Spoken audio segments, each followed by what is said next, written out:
राजकोष का धन और अन्न दोनों समाप्त होने लगा। मैंने सुना है कि सेतु पर्वत बहुत ही खतरनाक है। वह एक बहुत ही बड़ा खूंखार शेर था।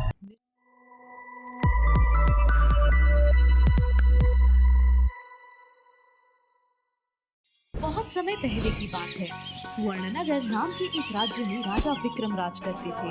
राजा विक्रम को अपने राज्य की प्रजा से बहुत स्नेह था। वो हमेशा प्रजा के हित के बारे में सोचते रहते थे। पिछले कई सालों तक सूखा पड़ने की वजह से वहाँ की प्रजा बहुत दुखी थी। राजा विक्रम से प्रजा का ये दुख देखा नहीं गया। उन्होंने अपने राजकोष का सारा धन और अन्न अपनी प्रजा में बांटने लगे। सूखा लगातार कई वर्षों तक चला। परिणाम ये आया कि अब राजकोष का धन और अन्न दोनों समाप्त होने लगा। राजा ने राजसभा बुलवाई। सभी मंत्रीगण, राजगुरु और नगरसेवक उस सभा में हाजिर थे। सभी की एक ही चिंता थी जिसके विषय में राजा ने राजसभा बुलवाई थी। यहाँ उपस्थित सभी जनों से मेरी एक ही गुजारिश है, राज्य में अकाल के कारण जो परेशानियां हो रही हैं उनसे मुक्ति के लिए कोई सुझाव दें। सभी लोग गहरी सोच में डूब गए। राजा का मंत्री देशावर बहुत चतुर था। वो पिछले कई वर्षों से इस मुसीबत का हल ढूंढ रहा था। महाराज, आपकी आज्ञा हो तो मैं कुछ कहना चाहता हूँ। अवश्य, कहिए क्या कहना चाहते हैं आप। मैं भी आप सभी की तरह अकाल की वजह से परेशान हूँ, इसीलिए मैं निरंतर समस्या के निवारण के बारे में सोचता रहता हूँ। मैंने हमारी राज पुस्तक, जो हमारे राज्य की धरोहर है, उसे पढ़ता आया हूँ। उसमें लगभग हर समस्या का समाधान है। बहुत वर्षों पहले आपके दादाजी के राज में बिल्कुल ऐसी ही परिस्थिति खड़ी हुई थी। तो फिर उन्होंने किस तरह समस्या का निवारण किया? हमारे राज्य का सेतु पर्वत, जहां आज तक जाने की कोई हिम्मत नहीं कर सका था, वहीं मेरे दादाजी और पिताजी ने अपने जान की परवाह किए बगैर ही चल पड़े थे। वह पर्वत अमूल्य हीरे जवाहरातों से भरे खजाने की खान है। उन्हीं से मिले खजाने को दूसरे राज्य में बेचकर उन्होंने राजकोष धन और अन्न से भर दिया था। हमारे पास इसके अलावा और कोई उपाय नहीं है। जो साहस मेरे दादाजी और पिताजी ने दिखाया था, वही साहस दिखाने की बारी मेरे और मेरे बेटे मेरू की है। देशावर महाराज की आज्ञा लेकर अपने बेटे मेरू के साथ सेतु पर्वत की ओर चलने लगा। पिताजी, मैंने सुना है कि सेतु पर्वत बहुत ही खतरनाक है। वहाँ पर जाना मतलब खुद मृत्यु को न्योता देना। हाँ, बात तो सही है, पर अगर दिल में साहस और जज्बा हो तो कुछ मुश्किल नहीं। तुम बिल्कुल मत घबराना, मेरे होते हुए तुम्हें कुछ नहीं हो सकता। और मेरे होते हुए आपको कुछ नहीं हो सकता। आप बस मुझे आदेश करना, मैं अपनी जान की बाजी भी लगा दूंगा। शाबाश बेटा, अब मेरी बात ध्यान से सुनो।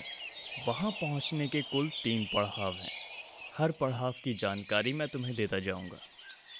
दोनों पिता और पुत्र चलते चलते सेतु पर्वत के घने जंगल में आ पहुंचे हैं। बेटा, हमारा पहला पड़ाव शुरू होता है।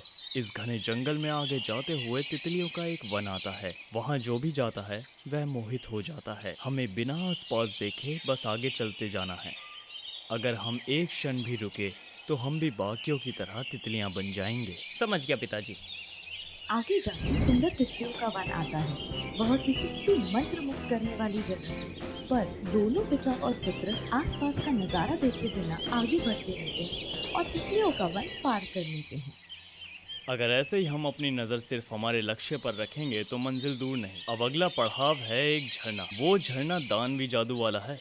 जहाँ जहाँ पानी दिखे तो समझना वहाँ आग है, और जहाँ आग दिखे तो समझना कि वहाँ पानी है। ये बस आंखों का एक धोखा है। हमें सतर्क रहना होगा और हर एक कदम फूंक फूंक कर रखना होगा। आगे जाते वहाँ दानवी शक्तियों वाला झरना आता है। कुछ जगह पर पानी दिख रहा था तो कुछ जगह आग। दोनों बड़ी समझदारी से हर कदम उठाते आगे बढ़ते रहते हैं और वो पड़ाव भी पार कर लेते हैं।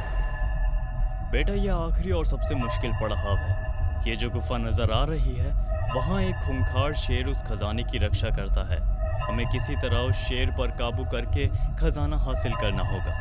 पर पिताजी, इतने खूंखार शेर को कैसे काबू किया जा सकता है? मेरे पास एक उपाय है। मैं शेर की आंखों में आंखें डालकर हमारे पूर्वजों का वैदिक मंत्र पढ़ूंगा, जिससे वह शांत हो जाएगा। तब तक तुम खजाना ले लेना, पर एक बात याद रखना, लालच मत करना, वरना पूरा खजाना पत्थर हो जाएगा और शेर हमें मार खाएगा। पिताजी, ये बहुत खतरनाक है। मैं आपकी जान मुश्किल में नहीं रख सकता। बेटा, सभी को अपना कर्तव्य पूरी ईमानदारी से निभाना चाहिए। मेरे कंधे पर पूरे राज्य की सलामती की जिम्मेदारी है, वो मुझे किसी भी तरह पूरी करनी ही पड़ेगी। दोनों गुफा के अंदर मशाल लेके पहुंचते हैं। वहां पर घना अंधेरा था। मशाल की रोशनी से आगे बढ़ते जाते हैं। आगे उन्हें एक शेर खजाने की रक्षा करते हुए दिखाई देता है। वह एक बहुत भी बड़ा खूंखार शेर था। निश्चित के अनुसार देशावर शेर की तरफ अकेला आगे बढ़ता है। शेर उसे देखकर घबराता है। देशावर बिना डरे उसकी आंखों में आंखें डाल के मंत्र पढ़ने लगता है और शेर धीरे धीरे शांत हो जाता है। मेरू धीरे से शेर जिस कक्ष की पहरेदारी कर रहा था वहां पहुंचता है। अंदर जाके देखता है तो हर तरफ सोना चांदी हीरे मोती रखे हुए हैं। पूरा कक्ष खजाने से भरा पड़ा था। मेरू की आंखें ये देखकर चक्काचौंध हो जाती है। तभी उसे लालच ना करने की नसीहत याद आती है। वह सिर्फ राजकोष के लिए आवश्यक खजाना पास में पड़े एक हाथ गाड़ी में भर लेता है और बिना लालच किए बाहर आ जाता है। देशावर और मेरू की खजाने की साथ लेके आने की खबर पूरे राज्य में फैल जाती है। सभी उनके स्वागत के इंतजार में खड़े होते हैं। उनके आते ही खुद राजा विक्रम उनका बड़ी भव्यता और आदर सम्मान के साथ स्वागत करते हैं। सब जगह उनके साहस की वाह वाह होती है।